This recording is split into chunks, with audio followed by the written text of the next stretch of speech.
गया और हमें बताया गया कि आखिरकार हमें प्रशिक्षण जरूरी क्यों है। तो सबसे बड़ा पॉइंट था इम्प्रूव योर नॉलेज, यानी हमें अपनी नॉलेज को इंक्रीज करना है। आप सभी अध्यापक हैं और मेरे हिसाब से बेस्ट टीचर हैं, और सर के द्वारा भी यही बताया गया कि सभी के पास इनोवेटिव आइडियाज हैं जो बच्चों के सामने और ही अच्छा निखार आता है।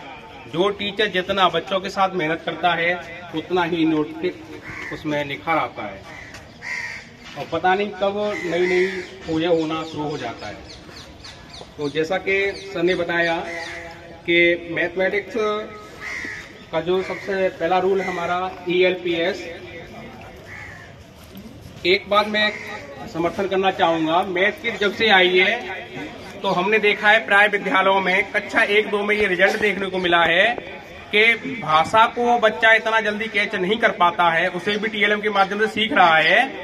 बट मैथ किट आने से बच्चे को मैथ इतना सरल लगने लग गया है कि पुराने और बच्चों से बात करो तो उनका वही है कि मैथ बहुत कठिन होता है, लेकिन नए बच्चों से बात करो तो कक्षा 1 का बच्चा भी कह देता है ये क्या है कि शंकु, ये क्या है घन, ये क्या है घनाभ। जब हम रोजाना उन्हें परिचित करा रहे हैं, भाई 3D वस्तु का मतलब ये है कि वो आपके दिमाग में एक स्थायी मेमोरी दे रही है। जैसा सर ने बताया था कल, बहुत अच्छा बताया कि वो स्थायी मेमोरी देती है, और वो हम प्रभाव बच्चों में देख रहे हैं, क्योंकि जब हम कोई चीज प्रेजेंट करते हैं उसके बारे में बताते हैं एज ए फिल्म वो बन रही है। जैसे हम मूवी देखने जाते हैं, मूवी का हमारे एक एक डायलॉग याद हो जाता है। तो बच्चों को भी डिस्क, भाई हमने जब 8th क्लास में आगे 9th क्लास में आगे जब सुना कि डिस्क क्या होता है, अब कक्षा 1-2 का बच्चा बता रहा है कि डिस्क ये होता है। जैसे मैं एक अपना एक्सपेरिमेंट बताना चाह रहा हूँ। कक्षा 1 का जैसे बताया था गुड मॉर्निंग सर्कल में कि बच्चों का नाम लिख के उनका नाम मतलब टांगना है अपने क्लास में। ऐसा ही मैंने किया, रोजाना उनकी पर्ची देता, बेटा ये तेरा नाम है, ये तेरा नाम है। तो जिन बच्चों का कठिन से कठिन नाम था, मात्राओं का ज्ञान नहीं, शब्दों का ज्ञान नहीं, वो बच्चे अपने साइन कर रहे हैं।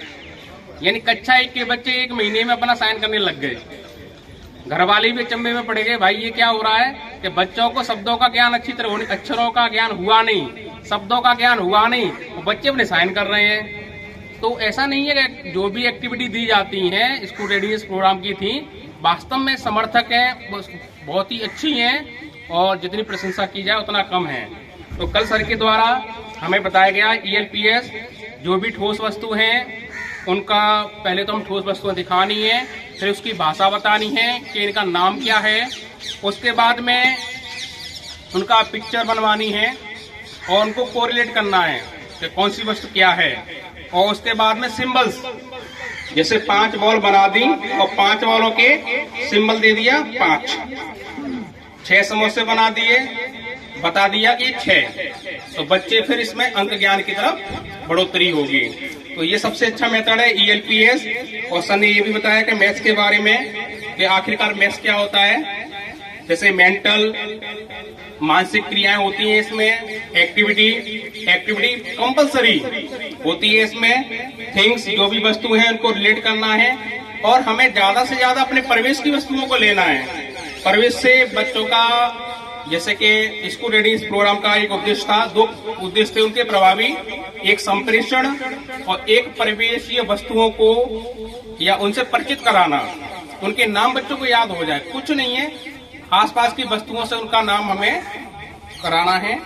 और सर ने ये भी बताया कि दैनिक जीवन में जो भी मैथ की चीजें पढ़ रहे हैं, दैनिक जीवन में उनका क्या महत्व है। जैसे सर ने कल बताया था LCM HCF के बारे में, उसी तरीके से हमने भी कल ज्ञान लिया सर से कि जो भी हम टॉपिक पढ़ा रहे हैं, बच्चा क्यों ऐसा क्यों होता है नहीं पूछे, उससे पहले हमें आंसर तैयार करना है कि बच्चा पूछेगा क्यों होता है, आखिरकार हम क्यों पढ़ें, तो उसका आंसर हमें तैयार रखना है। इसके लिए मैं सर को धन्यवाद देना चाहता हूँ। सर ने बहुत ही अच्छा कॉन्सेप्ट रखा था।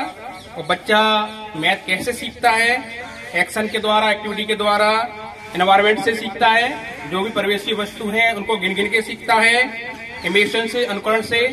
जो हम करेंगे, जैसे कि हमारा है, पहले आप करो, फिर बच्चे करेंगे, फिर हम सब मिलके करेंगे। जो मेथड है उस हिसाब से अपॉर्चुनिटी हम उन्हें करने का अवसर देंगे कि लो बेटा ये हमने सामान दिया है, इसको आप करो।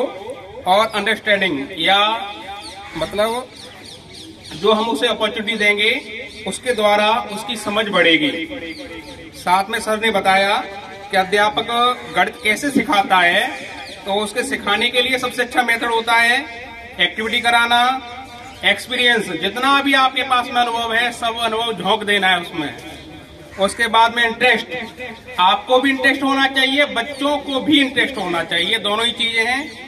ऑर्डर, ऊपर से जो ऑर्डर मिला है उसके हिसाब से भी कार्य करना है। यूटिलिटी, उपयोगिता देखनी है कि बच्चे ज्यादा से ज्यादा, जैसे कि आजकल जो टीचर कर रहे हैं, जो टीएलएम बना रहे हैं, ऊपर से मिला वो तो ठीक है। मैंने कुछ मेम्स देखी हैं, मैं भी हूँ और भी लोग हैं, वो जो वेस्टेज होता है घर में उस कूड़े को इकट्ठा कर करके अच्छे अच्छे टीएलएम बना रहे हैं, जो कि प्रशंसनीय कार्य है। आज से पहले इतना नहीं हो रहा था, जब से लेकिन ये टीएलएम स्टार्ट हुए हैं, मैथ किट की बात आई है, जब से लोगों ने प्रयोग करना चालू कर दिया है। इसी के साथ धन्यवाद।